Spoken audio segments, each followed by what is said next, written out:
EAS in Sterling, Virginia has issued a severe thunderstorm warning for eastern Carroll County in north-central Maryland, northwestern Harford County in northern Maryland, northwestern Baltimore County in northern Maryland, until 5:30 p.m. Eastern Standard Time.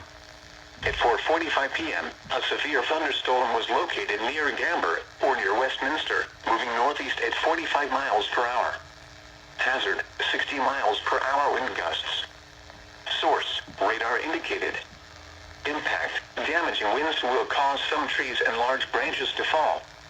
This could injure those outdoors, as well as damage homes and vehicles. Roadways may become blocked by downed trees. Localized power outages are possible. Unsecured light objects may become projectiles. Locations impacted include Westminster, Eldersburg, Reisterstown, Hampstead, Manchester, Gamber, Finksburg, Carrollton, Freeland, Upperco, Lineborough, Louisville, Glendon, Boring, Bentley Springs, Patapsco, Reese, Parkin, Millers and Greenmount.